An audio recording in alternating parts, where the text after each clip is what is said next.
Hello, hello, hello. Welcome back to the medical school headquarters workshop series. I'm seeing lots of people come in. Excited to see you all. Happy Thursday. It took me a minute to remember what day it was. As you are joining us, please do a couple things. One is open up the webinar chat. Right now, it probably says hosts and panelists. Change that to everyone. And then after you've changed your two from hosts and panelists to everyone, so everyone can see, please type in where you're watching from and if you're applying to med school this year, a future year, a later year.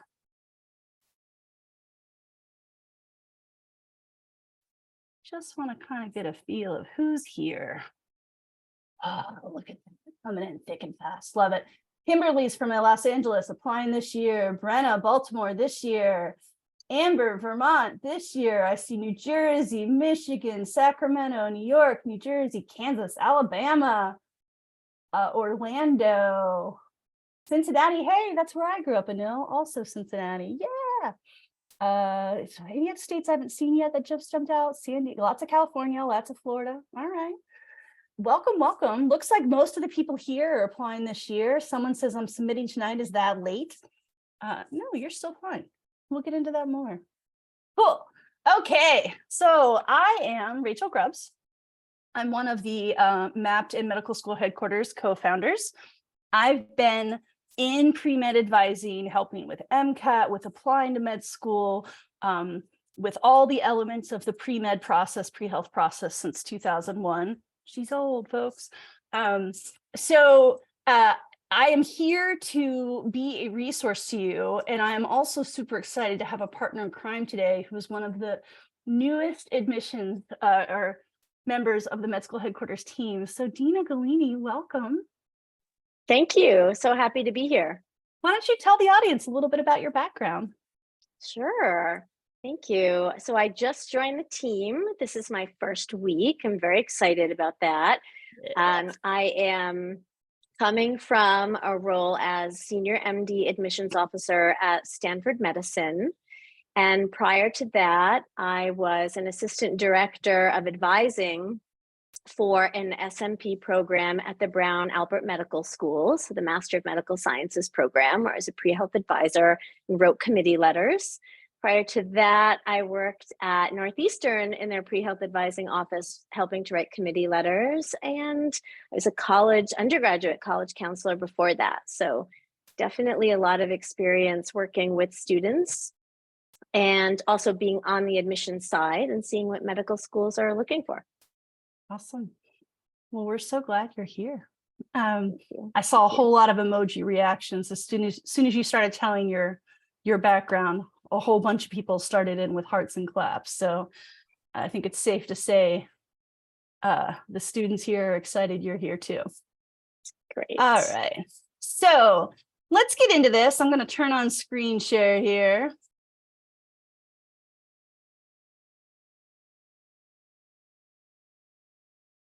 Can you all see that slide that says secondary season survival guide? Give me some thumbs up or some emojis.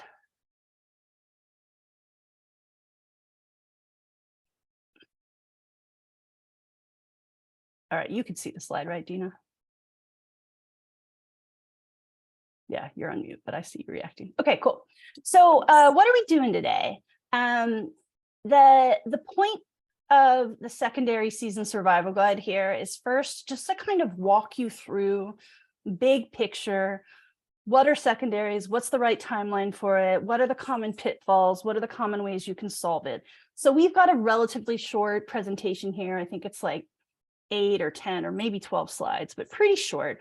We're not going to spend a lot of time talking in theory. We'll do a little bit of that. You, everyone in the audience, you attendees should feel free to continue to type questions there in the chat as you go. We might answer them as we see them, or we might hold some of them if we know we're getting to the answer later, but feel free to kind of be interacting the whole time. And then once we've kind of talked about this in theory, what we want to get to is the real heart of the event. There's a reason these are workshops versus like webinars or presentations. We want you to start to experience what secondary writing and reviewing is like. So everybody who signed up was given a link to submit secondaries if wanted. We got a lot of them, so we may or may not get to them all today, but we'll pick some at random and we'll start doing some analysis as a group. And so for those of you that have ever looked at our Application Academy, which is a group advising series, or our one-on-one advising, you're going to get a taste of what that is like here. And one of the big things that we think is really important is to understand it's not just about getting your own essay reviewed, it's being a part of a peer review experience so that you can kind of get the feel for how helping to critique someone else's essay makes you even better at your own writing. So that's the agenda for the day. Let's start with timeline. We already got one question, which is, I'm submitting tonight. Is that too late? No, it's not. Why is it not too late? Why do we submit primaries in June? What's the kind of rationale with that? You asked me, correct? I Yeah, couldn't I hear you. Yeah, okay. Well, a lot of medical schools have rolling admissions.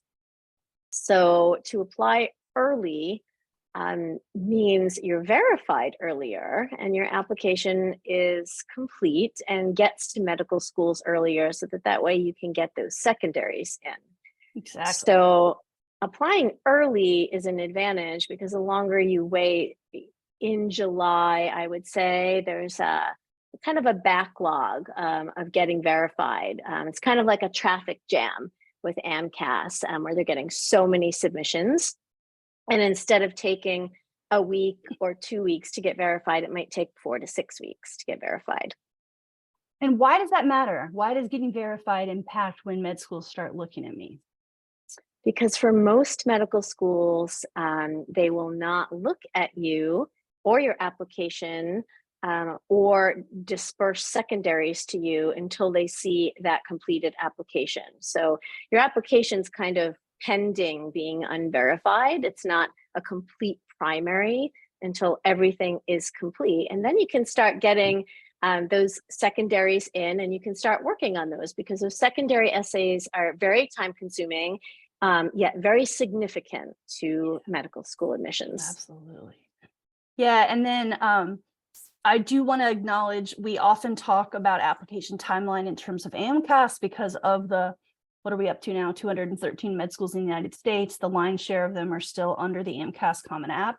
That said, I understand that there are people in this room who did a COMAS and submitted in early May. There are people in this room who did Texas. Like, some of you have already turned some of your secondaries around, and that's great.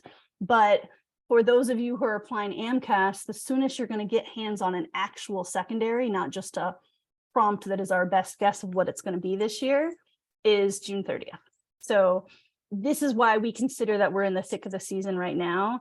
This is prime pre-writing secondaries time. All right. So let's just talk kind of numbers. Secondaries can vary. Secondary essays could be 0 or 1 for any given med school. There are a few schools, Duke and Miami come to mind, that have many secondaries. I think Duke maybe just cut theirs down a little, but it used to be like 14. But yeah, 3 to 8 prompts is a normal range. I typically say if you're looking for an average, assume 4 or 5 as an average. And so let's crunch the numbers. If you applied to, say, 25 med schools and you're going to have an average of 5 secondary essays per school, you've got 125 additional essays that you need to write. And so I think that's such an important thing to think about, because so many of us spend a lot of time focused on the primary application, right? I've got to get my personal statement just right. I've got to get my activities essays just right. And then you forget that after that, you're going to actually have significantly more essays to do. And then what about this idea, deadlines 2 weeks after receiving? Now, I think there's a deadlines question mark there intentionally. Very few med schools are going to say, if you do not turn these back around in 2 weeks, we will not even look at you. But many med schools will say, hey, we prefer that you return them within a certain time period. And then also, over the years, we've talked to directors of admissions who don't have that stated on their website, but have said that, yeah, in the grand scheme of many data points, returning secondaries relatively quickly is a sign of interest for the school. Any other thoughts, Dina, here on kind of how to manage secondary numbers? Yeah, I think just making sure to do some research. There are some schools that will, say, we would like your application in, or we will give you preference if you apply get them in by, say, like August 15th or September 1st. And the reason for that is behind the scenes in admissions, there's so much going on, including organizing interviews, which is a huge endeavor. So schools want to get that rolling, and they want to get in as many completed applications as possible so that they can put that into place, train all their interviewers, get all their dates scheduled for that, because it's a long process to go through the interview process. Indeed. So one of the big messages we're going to get to here in a slide or two is we do not think you should pre-write secondaries based on themes. So we're going to talk about themes here for a minute, and we're just talking about what kinds of questions can you expect. This is not the same as go start writing essays based on these themes. So I just want to separate those two concepts. But secondaries could cover anything and everything. As Dina mentioned earlier, these are the only questions that the school themselves get to pick. Everything else was decided by committee, right? There's like, a consortium of med schools. There's an application service that says these are the questions that go to every single school. Secondaries are special in that it's the school themselves saying these are the things we want to hear from our candidates. And so one of the really common questions is why the school? There are often questions about obstacles or challenges, questions about specific parts of your medical future. A lot of questions about diversity, and that's a greatly misunderstood topic, but generally I would say the way it's worded here is a smart way, which is what are you bringing to the class? A lot of different versions of this question. Sometimes, not always, if you have breaks in your education or gap years, there may be a question there. And then sometimes there are questions about healthcare. Now, these are common secondary themes. They are not all of the possible themes. I was just looking at a school today that one of its optional essays was tell me about your experiences in the fine arts. I thought, like, man, that's specific, but they want to know. It was optional, but it was on the list. This isn't everything you could see, but it's some of the most common topics.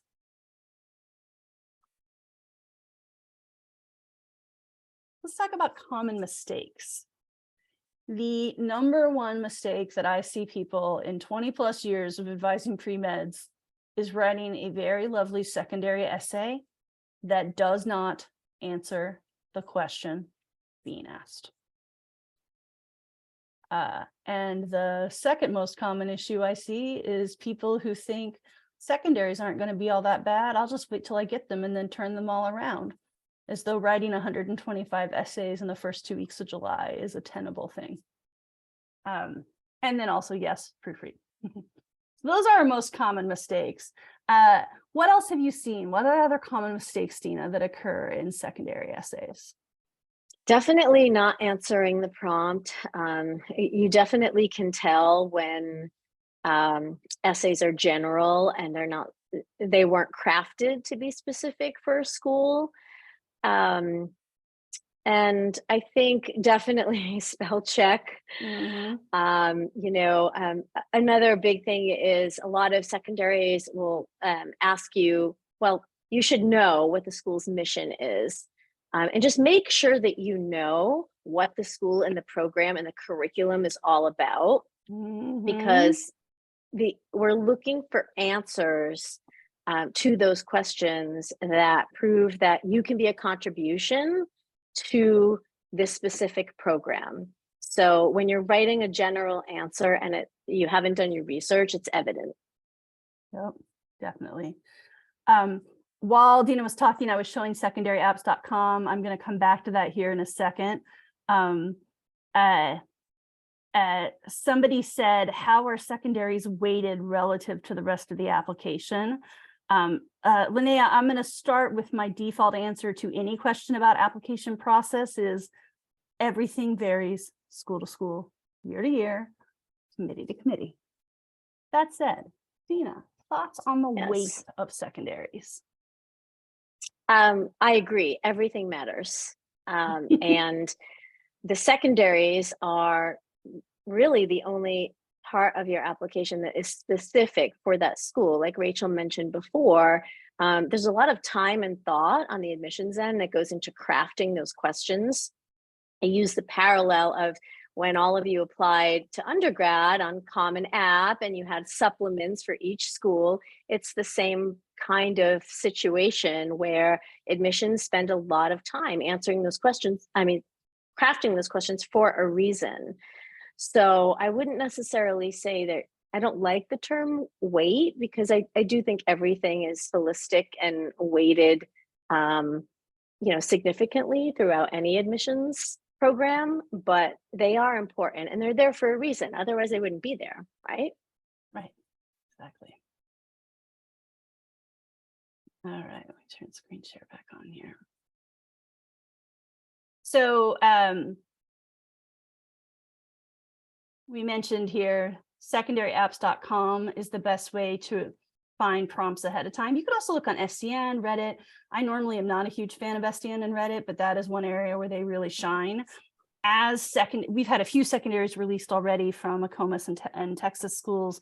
As AMCAS school secondaries for 2024 start to come out, often the first place they're posted is on those social threads. So it's one of the few times you'll hear me talk about SDN in a positive way. But secondaryapps.com is just a part of the medical school headquarters website. So if you come to medical school HQ, or if you go to secondaryapps.com, you'll be taken to a page that lists all of the schools by state, and you can find the specific school you're interested in and start looking at the prompts. So if you're pre-writing, I would strongly advise you to pre-write based on the prompts from last year. Schools can and reserve the right to change any prompt any year. But what we've seen is that most years, a lot of schools use roughly the same prompts they used the year before. There were some changes in 2020 in response to COVID, also in response to some heightened awareness about privilege and bias that have occurred in the country in the last 3 or 4 years.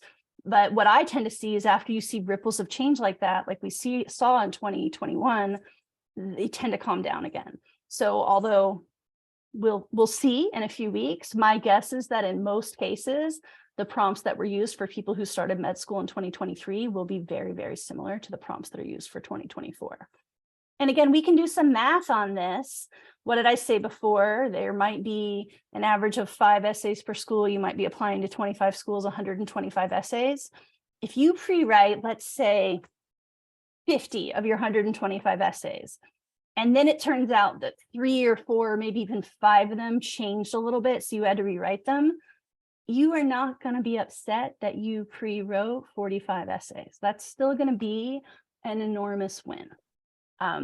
So I strongly recommend looking at specific schools. I'm using Stanford here since that's where Dina comes to us from. And Stanford has what I consider is a sort of nice, holistic diversity question, right? They're allowing for a lot of factors. They say, we think diversity matters. You're strongly encouraged to share attributes of your personal identity, personally important or challenging factors in your background. May include, doesn't have to include, may include quality of early education, gender identity, sexual orientation, to physical challenges, or any other life or works experiences. So that's a very open diversity question. And I like it. I'm going to show you another one that I also really like that is very, very different. So if you're interested in going to school in Florida and you're thinking about University of Miami, their diversity question doesn't even have the word diversity in it. Here's the question. What have you done to help identify, address, and correct an issue of systemic discrimination? Ooh, mama, that's a whammy. I love this question. And I would categorize it as a diversity question. And yet it's not at all about it's not necessarily about your background. It might be, but it's more about what you saw and what you did to change it. both diversity. So this is me, one, trying to make sure you see here's the value of secondaryapps.com. It's free. And also, this is why I do not think you should pre-write secondaries based off general themes. You should go see the specific question. All right. You guys see the deck again? Yes. Okay, so I always want to make sure my screen sharing is going the way I think it is. All right. One other thing I want to mention is as you're working on your secondaries, it can be really challenging because you have so many schools in the mix to keep track of, did I even get them? Did I pre-write them? Did I turn them back around? You can track all of that in Maps. So if you haven't already, go to map.com and you can create a free account. And this application tracker is in the free level where you can mark all the schools that you've applied to and then help yourself sort of keep track of, okay, now that I'm through the primary where I applied in mass, now I'm at the part where I'm working with schools individually.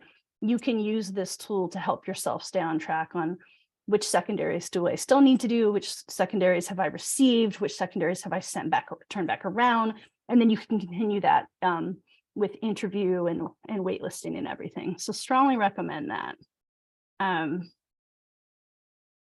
And then we're going to do, we have kind of, this is commercial break moment. We're going to spend most of the rest of this session, we've still got another 60 minutes, doing live secondary review with you. This will be group format for today, but if you're interested in one-on-one help, that is something that we do. Dina here is one of our new advisors. A lot of the advisors already have pretty jam-packed summers right now. Yours is, I mean, I am amazed to see how quickly your schedule filled up as soon as we announced you. But you still have a lot of space, right? Particularly in I do. in late June and July. Yeah. So if you would like one-on-one help with secondary, we can do that. And you can get that at Medical School HQ as well. And then just as a reminder, in addition to secondary help, we do any other kind of help, one-on-one advising, interview prep, brainstorming essays, strategy, planning. Can be for the year you're applying. It could be for you as a pre-med path. We do it all. So let's stop here. We're going to take a little pause. We're going to switch gears and start doing some secondary workshopping together. But let's take a look in chat and see if we've got any questions we want to answer before we switch gears here. Someone says, is it okay to talk about an experience from my childhood or teenage years? Yeah. Beatriz, I don't know if you're asking that because you've heard like with activities that you're supposed to often do post high school, but for secondaries, what's important is that you're answering the prompt. So if the question is, tell me about a work experience you had in college or later in life, then no, don't share childhood. But if they don't time bound it, no reason you can't go back to that time in your life.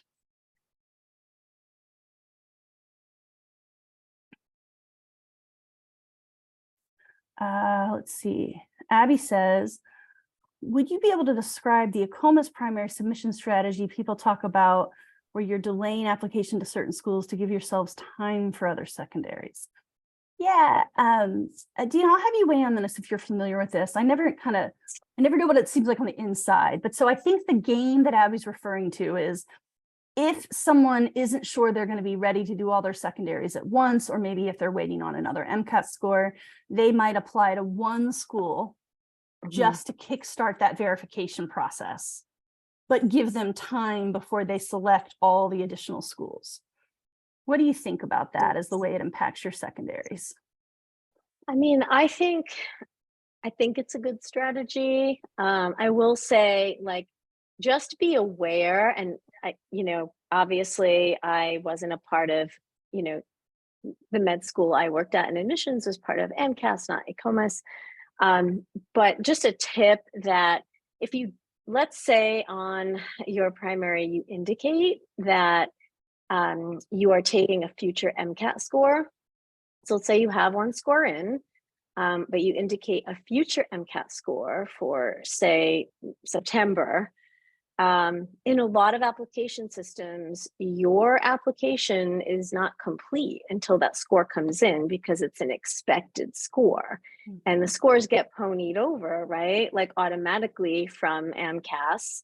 So I found that a lot of people a lot of applicants did not end up taking that later MCAT, and they ended up wondering, sending emails like, why is my application held up? Why hasn't it been processed? And, say, we're waiting for the score. And they were like, oh, I decided never to take that. You have to actually remove that from AMCAS so that it reflects on the admission end. So that's just one tip. I don't know if Rachel has any other tips about secondaries and ACOMAS. Yeah, I have sort of two other thoughts. So one is, Abby, I think with ACOMAS, one of your points, and you sort of implied it, and so maybe it's not explicitly understood by everyone, all the students who are here, is with ACOMAS, often it's not really secondary so much as supplemental. There are a lot of schools where the second you pick the school, they want to see all those supplemental. So I do think in that case, it makes more sense to wait if the clock is running and I don't have time. And I also think with ACOMAS, even though they allow you to submit secondaries a lot earlier, historically, ACOMAS schools have been a little bit more flexible about secondaries coming in later because they tend to be in the interview process a little later in the season. And the reason I'm mentioning that is all of this stuff we're talking about with gaming the timeline is a best guess gamification, right? If you say, I'm going to pick schools later so that I can submit secondaries later, so I'm still hitting my quote 2 weeks, well, that's going to matter a lot if the school has a firm deadline of 2 weeks. But the whole reason you're trying to get your secondaries in early is most med schools will not consider you for an interview until everything's in. So your primary application, someone had asked about letters of rec, those go with primary, but you usually can continue to add to them after the primary is submitted. Second MCAT score, like Dina talked about, and complete secondaries. So the meta thing to remember is I wouldn't add schools later just to hit the 2 week line, because the real reason you're doing it isn't for the 2 week turnaround. The real reason you're doing it is at some point in right now, most med school admissions officers are still hugely focused on this cycle, right? They're just trying to get these cohorts that are about to start in 3 weeks, 5 weeks finalized. When they get them finalized, they're going to take a week or two to stretch and then go, okay, it's mid-July, it's time to start looking at applications. And what you want is to have a complete application at that time. So the very first time they start considering people for interviews, you're eligible to be considered. Because once interviews start going, there's usually only so many available. And I'm going to pick some random numbers here, but at Burrell, where our colleague Courtney used to work, frequently they had about 6,000 applicants, and they had the bandwidth to hold about 400 interviews for about 200 interview seats. So they aren't going to say, we're just going to keep interviewing amazing people until we're done interviewing amazing people. At some point, all the possible interview seats are full. And so the real reason you're trying to do all this early is to be eligible for as many interview chances as you can.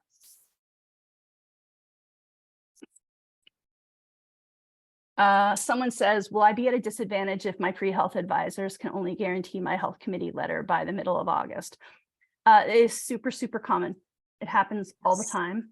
It's one of the main reasons. There are many reasons I do not like committee letters, and that's one of them. Is it supposed to be an advantage, and yet they often come woefully late.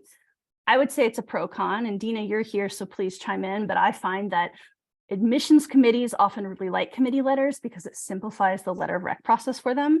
So I sort of see it as an equal weight. The pro is you got the committee letter. The con is it came in later than it might have if you'd done it on your own.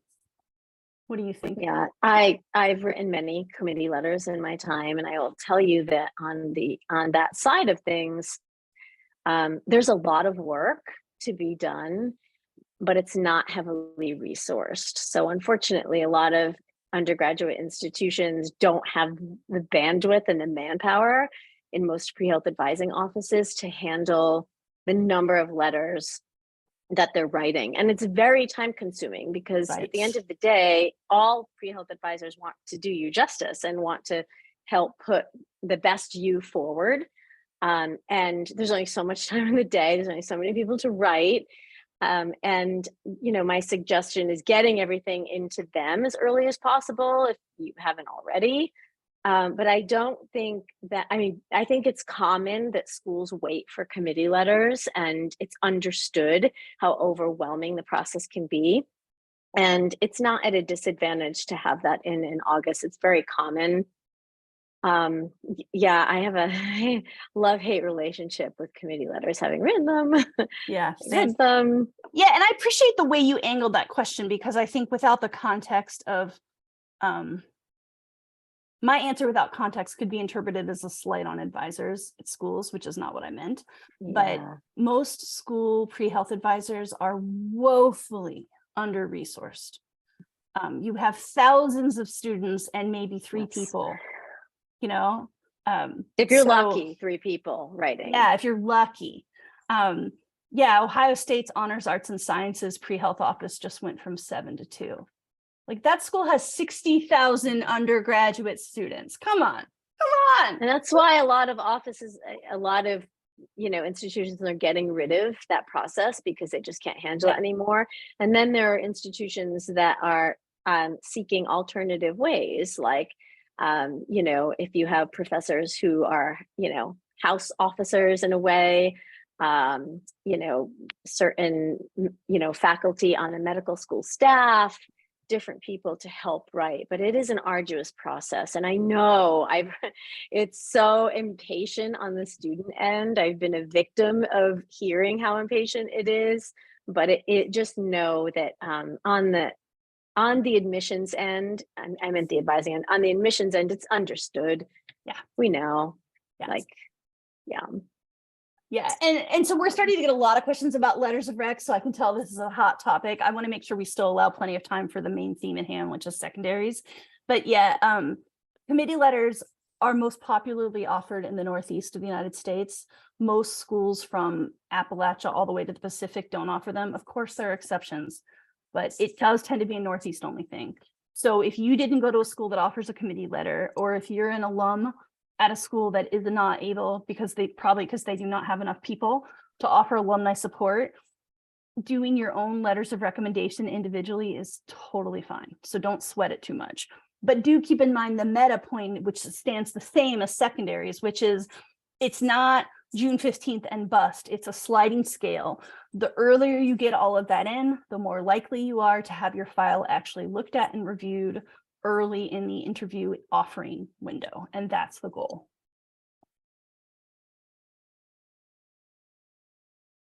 Okay, so let's start doing some secondary essay review. Let me pull up that file. So the way this works, in case anyone needs a refresher, is so those of you who signed up for this event in advance were given an opportunity to submit a secondary essay prompt that you'd been working on. We've got those. We've got those here.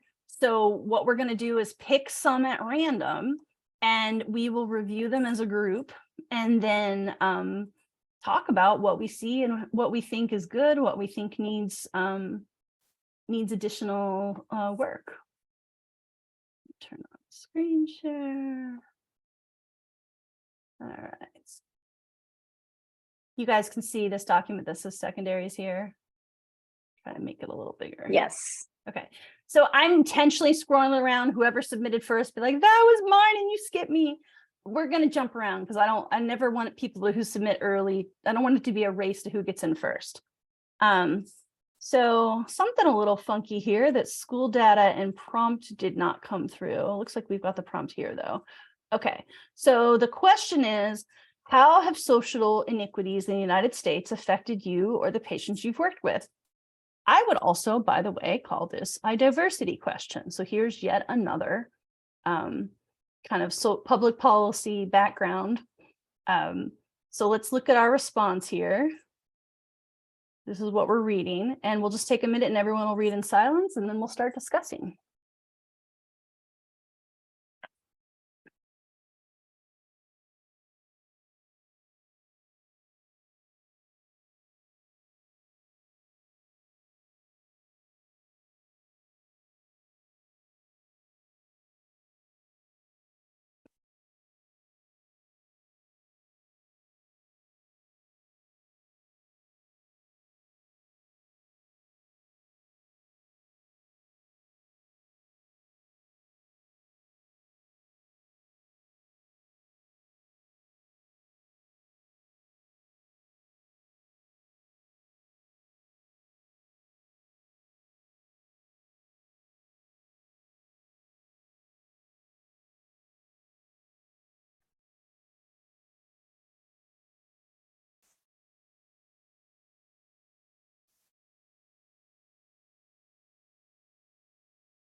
So I'm really bad at judging how quickly people read.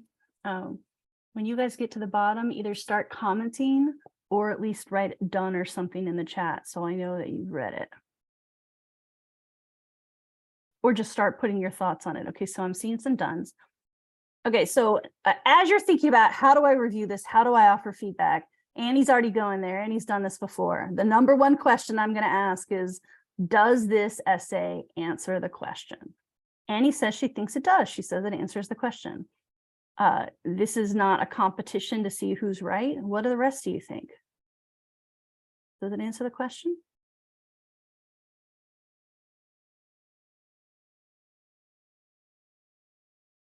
Anything else about this essay, good, bad, or indifferent?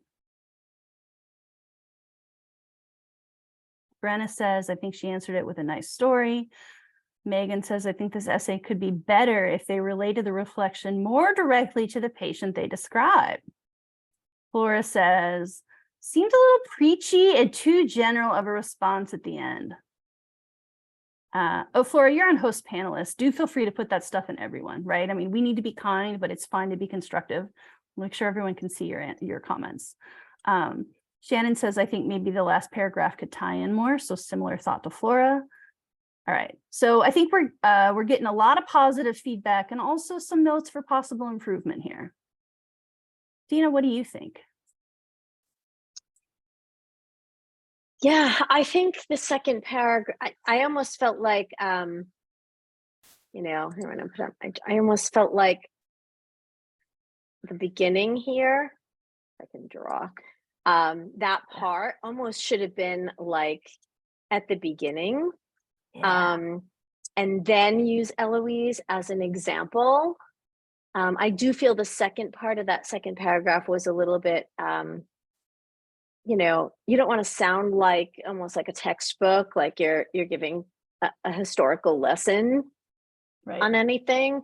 But I do think prefacing it and explaining what the social inequity is in the beginning and then giving your example would be a better way to approach it. And then it looks like there's one sentence that was a little confusing. It said, when I brought the concern up to the senior medication aide, they concluded that this was not an abnormal ailment for Eloise.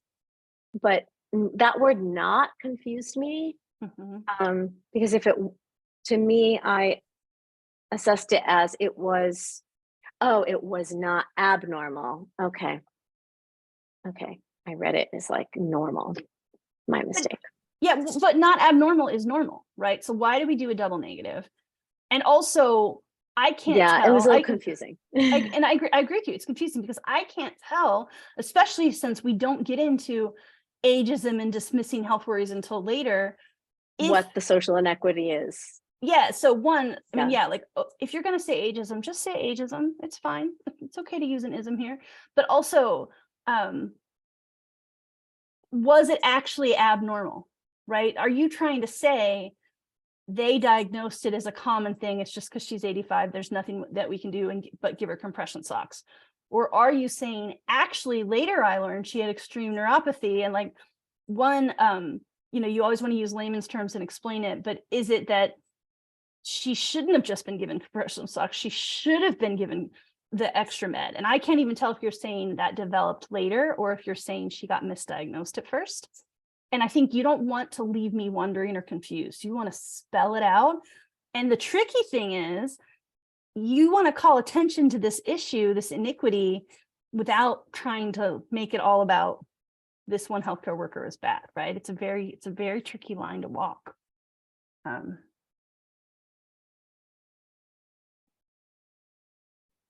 Someone says, I'm not sure I agree with the author's tone. Is there a way to not come off as preachy?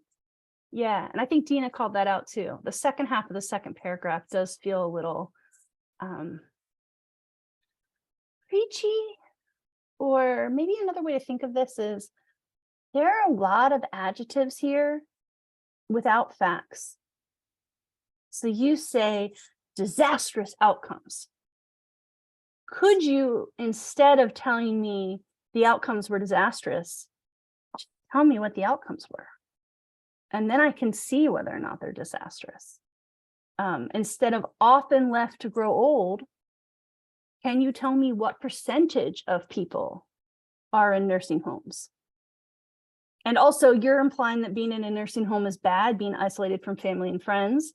I don't know that it's always bad. Sometimes that's the way to get care if family and friends don't have the bandwidth or the money to give the care.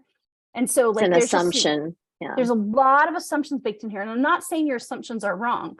I'm saying if you want us to agree that this is part of ageism, then you need to give me some facts and not just some assertions.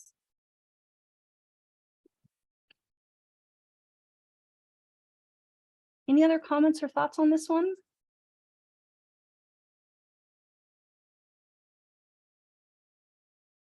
Oh, good question from Flora. She says, if you use a statistic, you need to cite the source as well. What do you think is appropriate here? Dina, do you have thoughts on that? I think it depends what it is. Mm-hmm. Yeah. If you're saying something like 5% of, this population, it might be better to say, according to the NIH or something like that. But I don't think it's necessary for every situation, but definitely for some. Yeah. All right.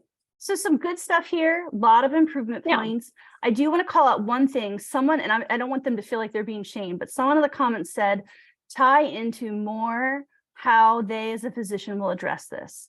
So I'm going to challenge you, person who asked that. Does the prompt say, tell me how as a physician you will address social inequities?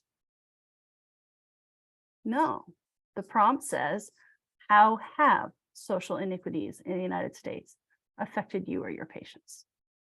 So I understand why you had that instinct, especially if you've been in the heart of personal statement season, where every time anyone works on a personal statement, I say, yeah, but why med? Right? But this secondary is not, tell me what you're going to do as a physician. So that's a good example of, you don't want to insert your own agenda into a prompt. You need to make sure you're answering the prompt exactly as it's given. All right. We often mark them red when we're done reading, and I don't know, that just kind of bums me out. I feel like red bad. I'm gonna mark gray. Gray means we're done. Okay.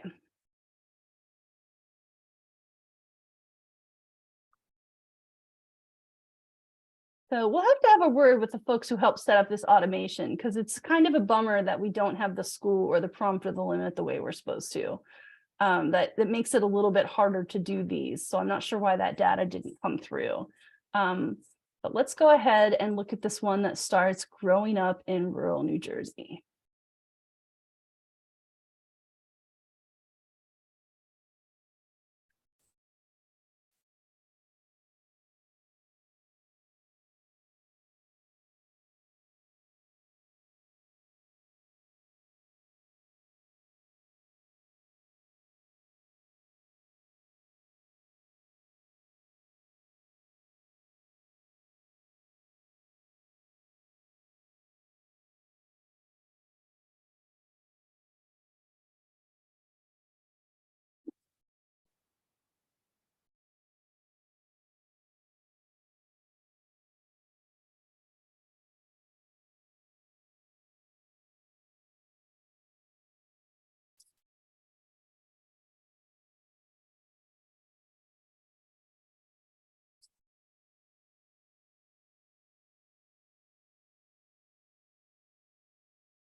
Annie says, this shows a lot about what the applicant did. I'm curious on what doing these things meant to them. And one challenge we have here, Annie, again, is not having the prompt. I'm going to see, I'm pretty sure we collected that data. So I'm going to see if the ops team, we're trying to do a little multitasking on the back end here, is able to clarify.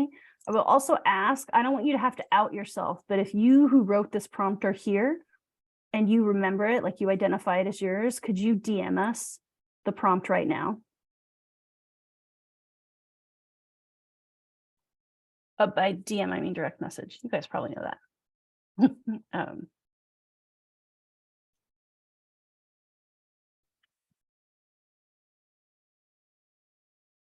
Yeah, trickier to do without the prompt. Oh, thank you, Kristen. Thank you so much.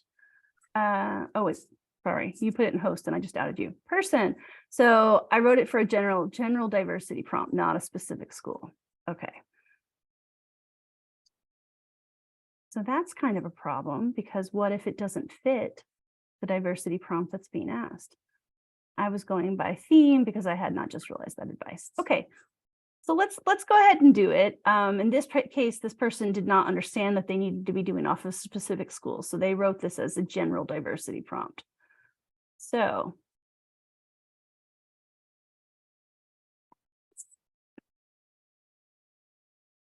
One little technical comment is the Yeah. and sign mhm. in the second sentence. Like that's you want to avoid doing that in any writing as part of your application, and just spell the word out. And I know it's so tough to get down to word count, but it's just not a good look.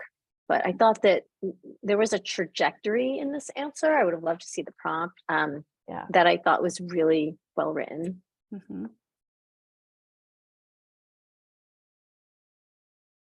And I always love reading answers that teach me something. Mhm. And the concept of One Health is something that I feel like taught me something Mhm. reading that. So thumbs up. Yeah. Yeah, me too. So yeah, I think limited by the fact that this was a general answer, so we don't know if it's going to modify to fit a prompt. But what we can see here is this person is thinking a lot about the way that I social think Chris, determinants impact health. Here we go. yeah, I think Kristen posted the.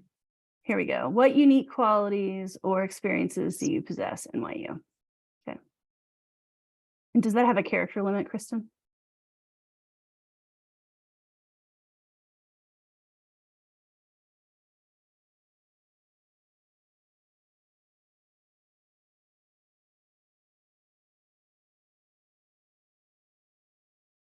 Okay. And then, yeah, Beatrice asks, is it okay to talk about an experience more generally like this, or do we always need to try to talk about something more specific, a story or example? Particularly with secondaries, there are going to be many secondary questions that simply do not lend themselves to stories.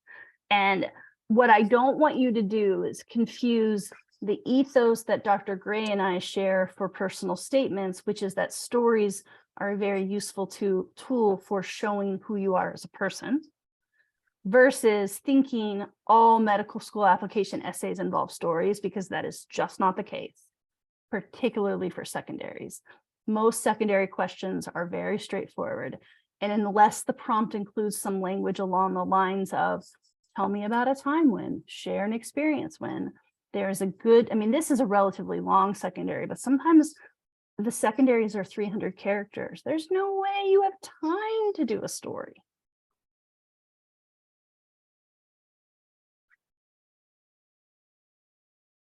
Okay. So our author here has really stepped up for us. So let me, oops, can I copy that comment? Copy, select all. There we go. So this is NYU, and we now have the prompt in the limit. So now you guys can see that, right? I just added that. That's going to make a really, really big difference. So now we see why it's so long, because it's 2,500 characters. So they're fine. They're well under limit 1812. And now we understand why this is a diversity question, because it's what unique qualities or experiences do you possess that would contribute specifically to the NYU Grossman School of Medicine community?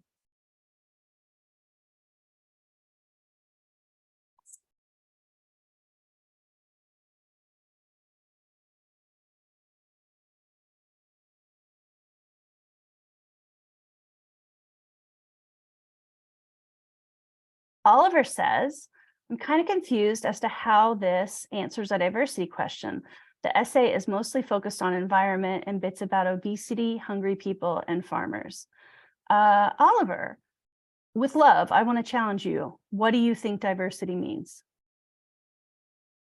Because I can't tell if by your question you're saying it didn't mention race or religion, so it's not diversity. Dina is here to chime in or challenge me, but I would argue that most med schools, when they're talking about diversity, are talking about a wide range of possible definitions. Yes, for sure. Yes, reading the comments. Yes, I mean, diversity could be something like, you being the only specific gender, say female, in STEM courses throughout your undergrad, and that were predominantly a different gender. And that made your undergrad courses diverse, and you had to adapt to that and be an advocate for that. Like, it can be anything that you feel as though answers the prompt. I feel as though this answers the prompt. Yeah, this was a little bit of a rocky start because I was like, it seems like good writing, but I have no idea what they're answering. But since our author was able to go find the specific prompt and the character limit, now I feel much more confident. Yeah. I mean, we're talking about people who live in the burden of food deserts. And yeah, many people who live in food deserts are our most obese. People tend to think of obesity as an overeating problem, but it's often eating the wrong things. So there is a real sensitivity and understanding of the way talking about, like this particular student is going, but they're not talking about people, they're talking about the environment. But yeah, the health of the environment is going to impact the health of the food we eat, which is going to impact your health. That's the point they're making.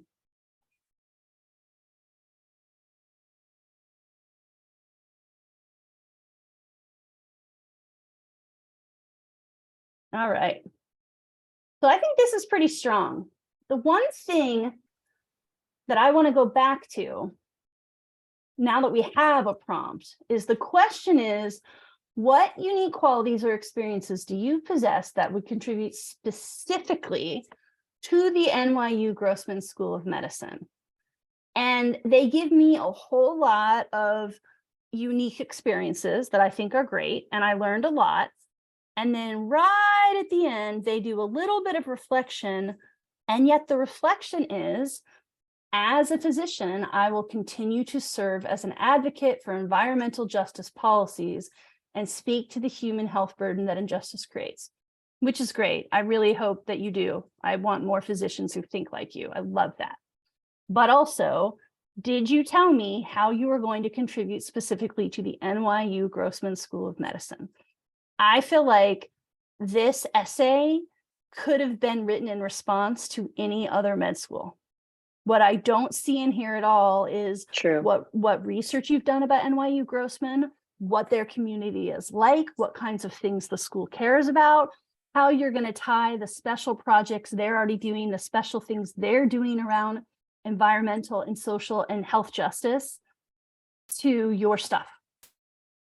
So that to me is what seems to be missing, is you just told me how you're going to use diversity to be a better doctor, but they didn't actually ask you that. They asked you how you were going to use your diversity to be a better member of the medical school community at their school. Do you see the distinction, friends? And again, not just for the author, but for all of you. Can you see how if I'm someone, yes, my job is to create future physicians, but the way I do that is find people who are going to be excellent additions to my school, right? Because I think a lot of times when people don't get in, the admissions officer is thinking, I sure wish I had room for them, but I hope they go to another school, right? Like I hope someone else is able to snap them up.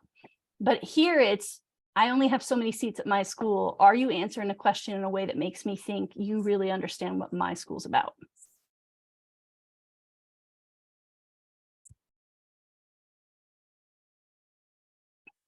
Any other thoughts on this one? No, I think you covered it all. All right, let's move on. So I don't know if our ops friends have been able to push through the schools and limits for us, or if we're going to go through a similar growing pain on the next one. I am going to scroll around and see if I can find any others where the prompt was at least included. Yeah, here we go. ICOM. Okay. So school ICOM prompt, what characteristics of ICOM will help you become a successful physician? So I would consider this sort of under the why our school, right? The question Yes, is why I what agree. characteristics of ICOM, but this is basically why do you want to come to our school?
Okay, so comments are starting to come in. Some of you guys are getting to the bottom here.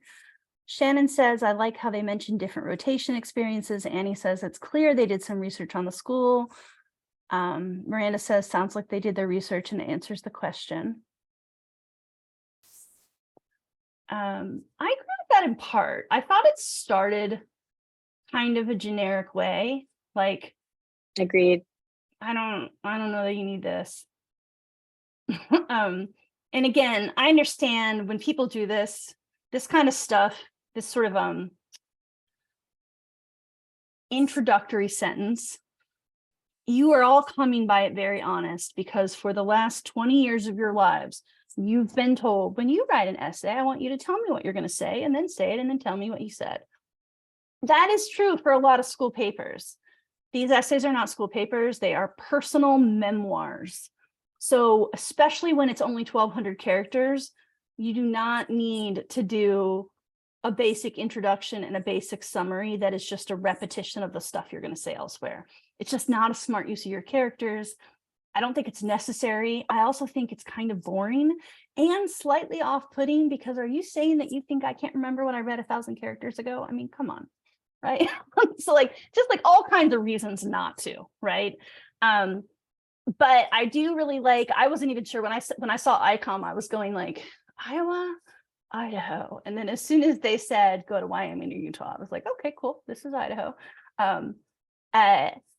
You say you appreciate ICOM's commitment to research opportunities. I kind of feel like I wish you would mention some stuff that's specific. Like I agree. you say, I know these areas of research are available. And obviously the reader is going to know more about ICOM than I know, but I feel like you could be more explicit, right? Because keep in mind that although of course the admissions officers are experts on their schools, there's so many different opportunities in different labs that they may not have them all memorized at the drop of a hat, right? So you might say, hey, I heard about this specific research lab and I can't wait to be a part of it. And so again, I think you're wasting space with things like, I'm also excited to see academic support for students at ICOM because there will be resources there that will allow me to succeed. Just tell me what the academic support they offer is, right? Like just jump right into the thing. So yeah, I think this is solid. Like a lot of people, their immediate response was, hey, it's good, it answers the question. And I do agree. I just think it's good. And if you wanted to make it great, you could cut out a lot of your generic comments and push a little bit more quickly into specifics.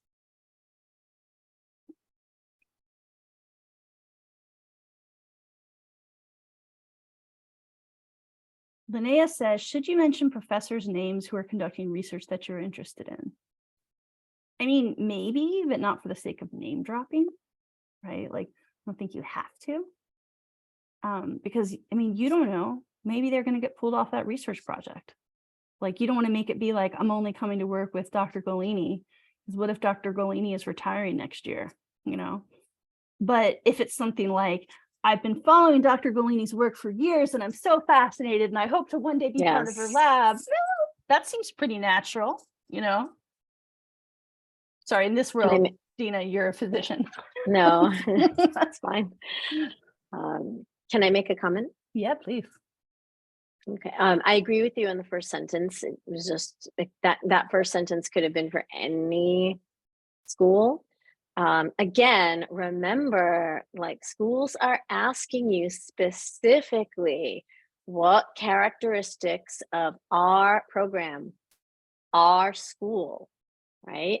So the second sentence also, you look forward to possibly traveling to a different state, especially Wyoming or Utah. Because I have family there, having them nearby would allow me to grow my support system.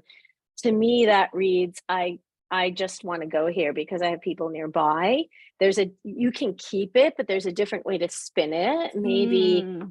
Maybe something like, especially the chance to go to Wyoming or Utah clinical sites, semicolon, with having family there.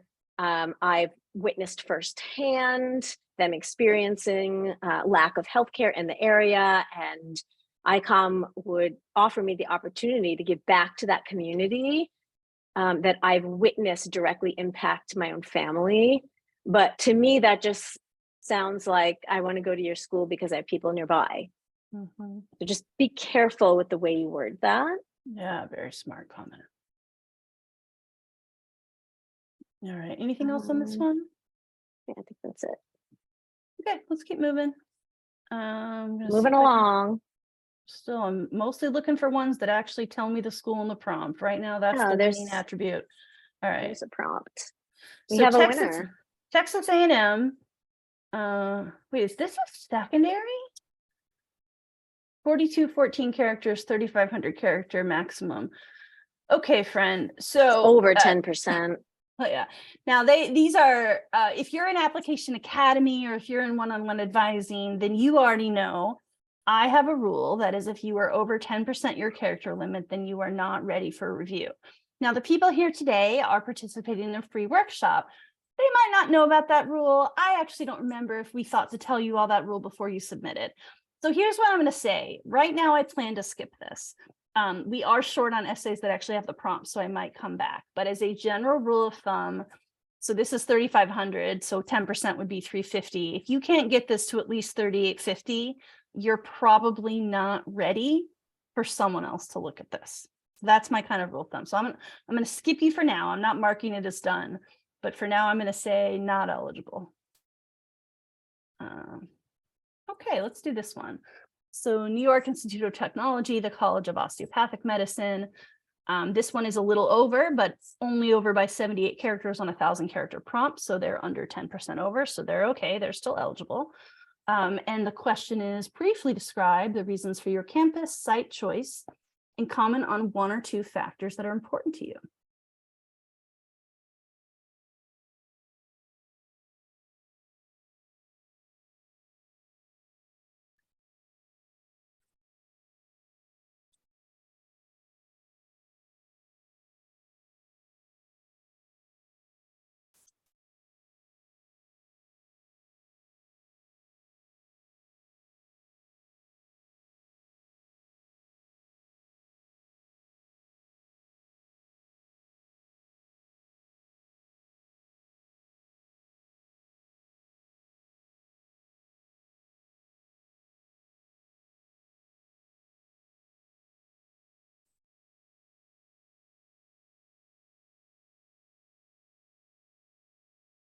Dina, I get chatty, and let's let you go first on this one if you feel like it, and feel free to draw from the students before you weigh in on your own.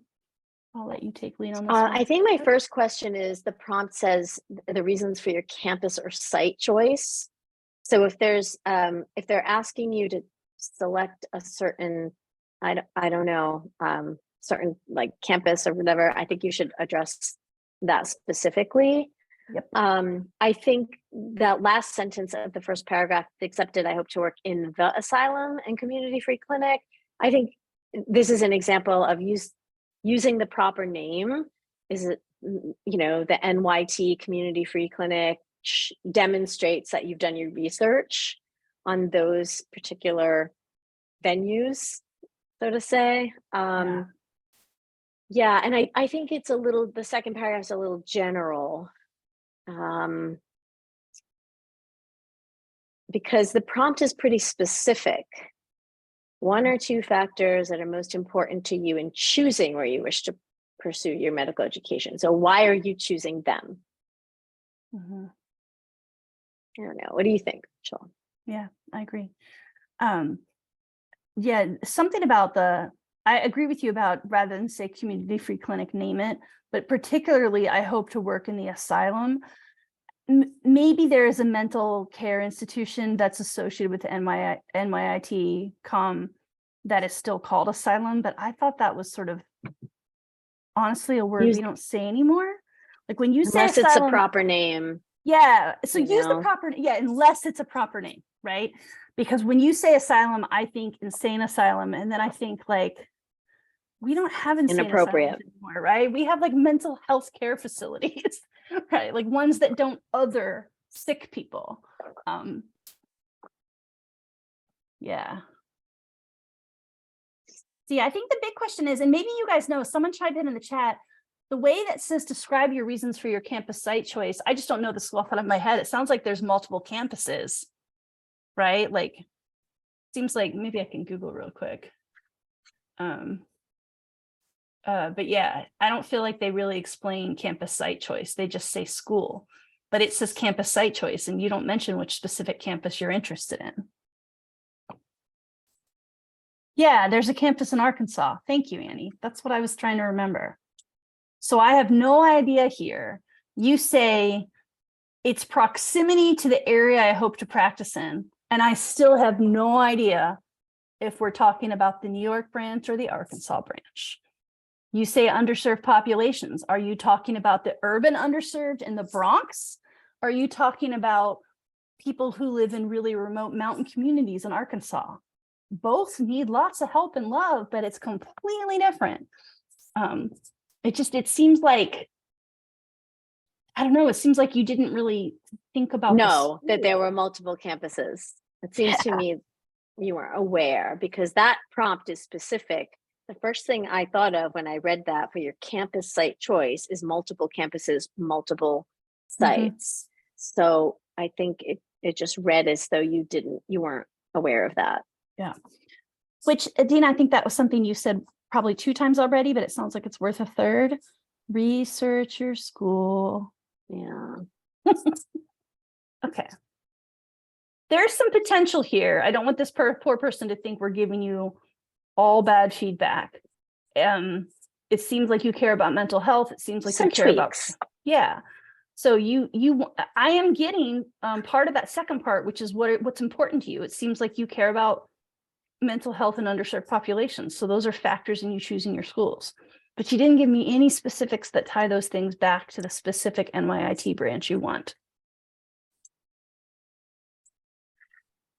All right. Time is it? 5:13. So we probably have time for one more, and then we'll switch to just Q&A again. So let's do this one from Howard. Okay, so let me just check the limits though, because it's giving limit words and then it answers characters, and I can't always translate that in my head. 274. Okay, so they're okay. They have a limit of 250 words. They're giving us 274 words. Well, yeah, you're just under, right? You're just at the 10% over limit.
All right, comments are coming in. Somebody says this is good. She can continue. Do we know the authors of she? They can continue they can combine some sentences and cut words. And yeah, I agree. There's a little bit of redundancy here. So getting it down to 250 words should be doable.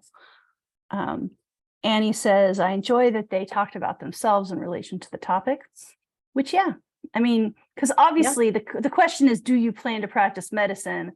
But since it's 250 words, not one word, yes, no. I agree that in that case, bringing in yourself makes sense. What else do you see, Dina? No, I agree. The prompt was answered. They plan to practice medicine in an underserved or disadvantaged community, but gave an explanation as to why, with their own background, like why they're motivated by that. I think it's a little wordy. The COVID part maybe could be cut a little bit, but it's clear to me that they plan to practice medicine in an underserved community after residency, I think. I don't know if you have any other suggestions. Yeah, I agree. It's clear. I agree. You give me lots of reasons why. The COVID thing too surprised me. One, because it's an I learned statement. And like you said, showed me when our disadvantaged populations don't have access, it affects us all. And that's true. But it also sounds to me like you had already learned that just by virtue. I mean, you self-identify as a person of color. So it sounds like you'd actually already learned that lesson. And that's one of my things with whenever you do showed me, I learned, I think like, really? And like, it actually sounds like there are, I think, a lot of people that didn't realize that until COVID, but I'm going to challenge you. I don't think you were one of them. And therefore, I wonder why you're choosing to tell me you learned something in 2020 that you probably knew before you even had the words to fully articulate it. Right. I agree. So like, don't undersell some of the wisdom you've acquired in a way that's really unjust, right? Like trauma should not be part of how we get wiser, and sometimes it is, right? But it's hard to be a Black person in America, and I think it's okay for you to stand on the fact that you saw some of those disadvantages before maybe people with more privileges were aware of them. And you don't have to call out those other people, right? Like they've got their own work to do, right? But yeah, so. But yeah, I like this. It's sincere. It answers the question. Very sincere. Yeah. I see you, right? And I think that's good. It's like 100%, very authentic. Yeah. I see who you are. So yeah, nice work. That's a nice one to end on. All right, so let's turn off our workshop essay review. Lots and lots of questions in the chat, but here's what I'm going to propose. We have about 10 minutes. Rather than Dina and I just reading questions in the chat, which is kind of boring, if you would like to verbalize a question, raise your hand. There's a little reactions tool somewhere in your menu bar. Raise your hand and we'll let you unmute. We'll invite you to unmute, and then you can ask the question with your mouth. More fun for all of us. Okay, so I think Linnea, hopefully I'm saying it correct, I'm giving you the allow to talk. So you should be able to now unmute if you wish to. Hi, can you hear me? I can. Hello. Thanks for being brave and going first. Yeah, thank you both for hosting this session. It's been really awesome. And also to the students for submitting their essays, which are awesome. Yeah, so brave. It's hard. It's hard to do that. I was just wondering, in the process of putting together secondaries, a lot of the prompts kind of talk about, what is your most valuable leadership experience, volunteer experience, scholarly experience, and I'm having trouble with like identifying things outside of what I've already mentioned in my work and activities and in my personal statement, because some of the activities, like I mentioned it in my personal statement, am I most meaningful, and most meaningful has a description as well. So I'm like, am I really just like, is this overkill if I mention it again? As something that was like also the most valuable for me in secondaries. What do you think, Dina? Be yourself. I agree. On the admission side, you can easily tell when an answer just doesn't jive And it doesn't matter if you mentioned it before, if it's significant to you and important to you and changed who you are and had that much of an impact in your life, talk about it and own it. Yeah, completely agree. Yeah, one I often have like sayings, right? And one of my common sayings is never let a prior answer get in the way of the very best answer now. Right? Because even though you put it in their primary, maybe they read your primary weeks ago and they're reading secondary separately, or maybe the person who read the primary isn't the person reading the secondary, or maybe it's number 5,000 of 6,000 applications they're reading and they honestly don't remember whether or not they read your primary, right? So like part of it is, I get it, you're worried like this is going to seem like I'm being cheap or ripping off, but like they may not even notice. And then also to Dina's point, sincerity is always going to win. Yeah.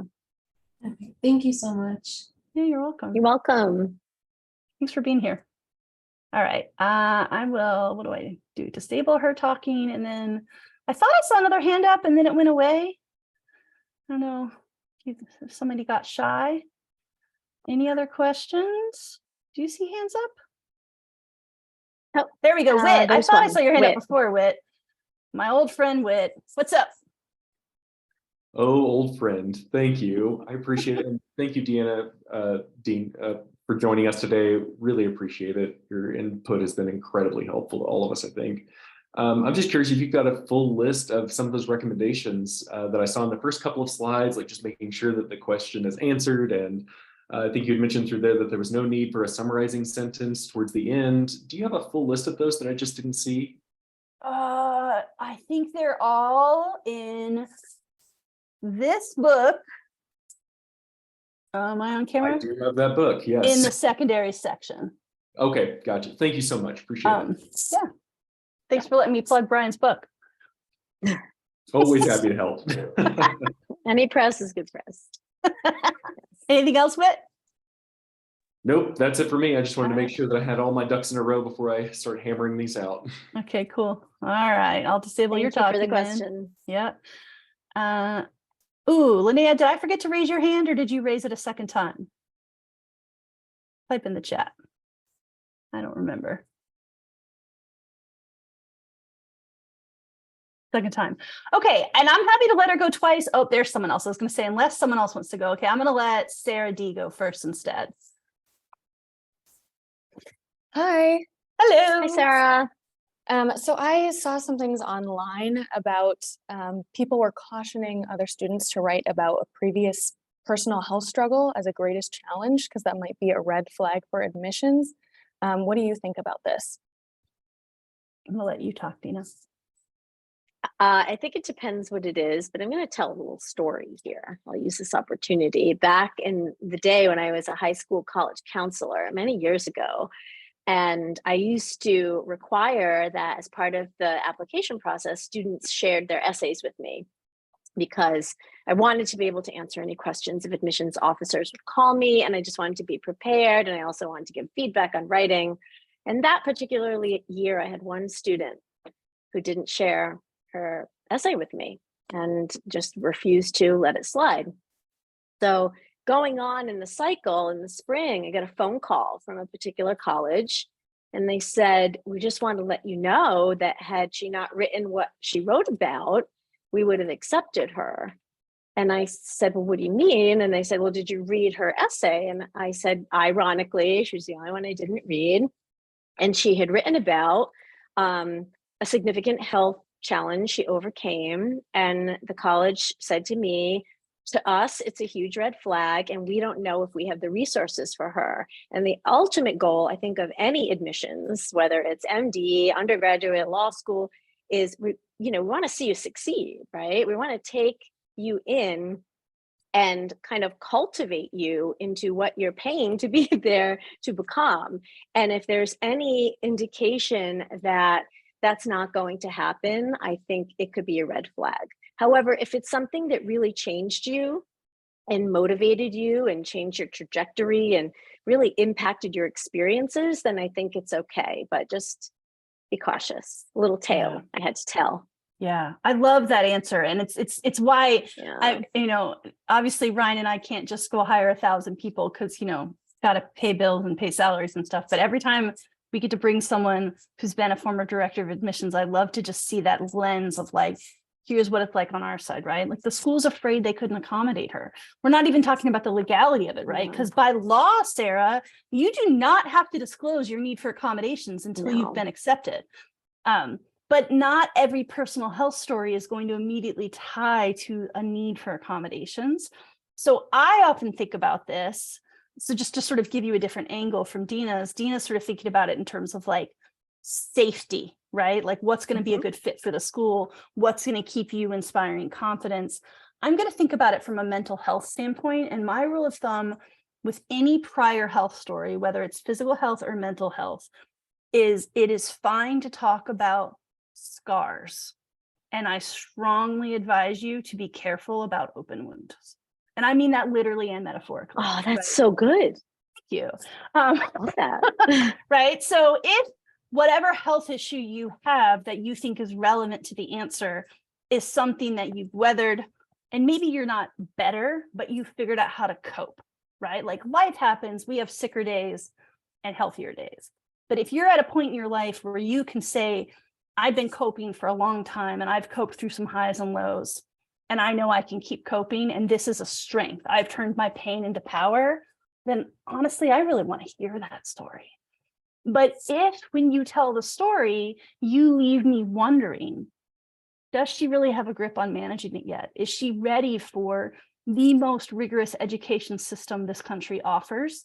By Med 3, you're basically a hospital employee. You're going to be in the hospital 80 hours a week. I mean, it's not fair. I'm not defending it all. I don't think that's the way we should treat our med students or our residents, but you're barely going to be allowed to pee or eat, right? I mean, it's just the hard reality. So whether it's mental or physical, I want to know, are you ready for that rigor? And so if your story is going to make me worry about that, then maybe it's not time to share that story yet. Mhm. Well said. Yeah, thank you. I think both of those were really thoughtful and did a really good job explaining it. So I appreciate that. Thank you so much. Good luck Oh, with you're your decision. welcome. Yeah, Thank you for sharing your question. Yeah. And for Sarah and anyone, right? If you've got sensitive situations that you want to talk through one-on-one, I had mentioned before we started the workshop portion of the event, we do one-on-one advising. So, I didn't want to ask Sarah too many questions because I don't want to make her out herself on whatever her thing is, right? But if you need a one-on-one environment to talk to Dina or me or one of the other advisors about it, you can always just go by a single half hour with us. One of the common questions in the chat is, will this recording be shared? Yes, yes, yes. Within the next day or so, you should get an email that gives you a link to the recording so you can rewatch. It's 5:28, so we probably have time for one or maybe two more questions. Any other hands up? And again, I'm going to let Linnea go again if she's the brave soul who wants to. I just wanted to see if any new people had questions. Okay, well, squeaky wheel gets the grease. Thank you. I'm sorry. And if anybody else does have questions, feel free to cut me off and be like, we can answer this. I didn't mean that as a poke on you. I should have said like brave person gets rewards. Okay. Well, I was just wondering, so like, my question is kind of twofold. So talking about high school experiences in secondaries, is it a similar rule of thumb as in primaries, like where you kind of want to avoid it in the work and activities, or like awards you won in high school? Can you talk about that? Do you mean like National Honor Society or things like that? Yeah, like academic achievements and stuff. Or should we just I think if it's something like National Honor Society, I feel like you and every other high achieving high school student has that, and it's kind of outdated. If it's something like I was a US presidential scholar that only like 300 students across the country get selected for, then that's different. If it's an experience you started in high school that was like a springboard to something, like I was able to conduct research for the first time at Brigham and Women's, like when I was in 12th grade, and that like served as a springboard for all my other research, that's different. But I think you have to be really careful about, I'm captain of the soccer team, it's not going to really matter. Yeah. Rach. Thank you. Okay. You're And then, welcome. and then I just wanted to ask about, like, in general for writing secondaries, how do you go about creating a schedule for it?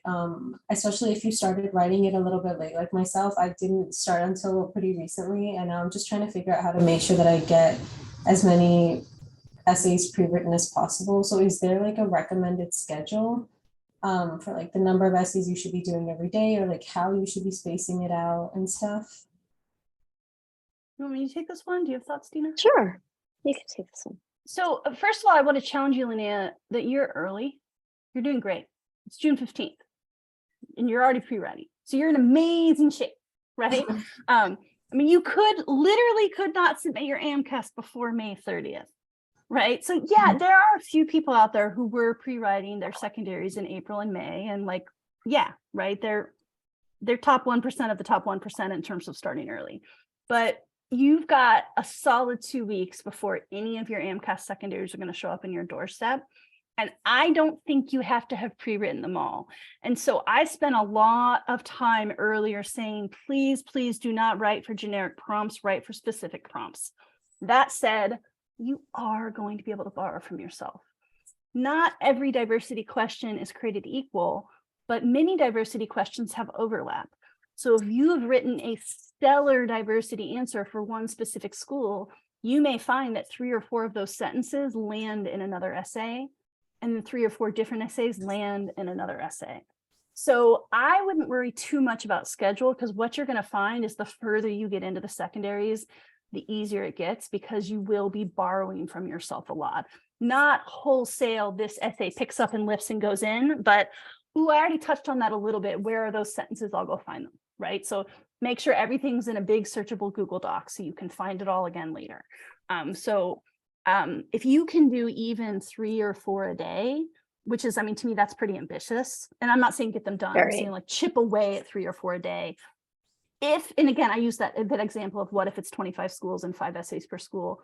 If you have pre-written 40 or 45 by the time you start getting secondaries, you're going to be in really good shape. So I don't think you necessarily have to pre-write them all. I just want you to be out ahead of yourself. And rather than a schedule, what I would say is think about what matters first. So some people say, I'm going to look at my top schools and I'm going to do those essays first because I want to turn them around immediately. I think that's a perfectly good way to go about it. I've also seen some people say, yeah, but Rachel told me the more I write secondaries, the better I'm going to get at them. So actually, I'm going to save some of my super important schools for a little later. I think that's also a perfectly good way to go about it. So I guess that's a long way of saying you do you. Okay, thank you so much. All right. I still see more stuff happening in chat, but friends, we're trying to do questions that other people can hear. So do you want to raise your hand, or should Dean and I just jet?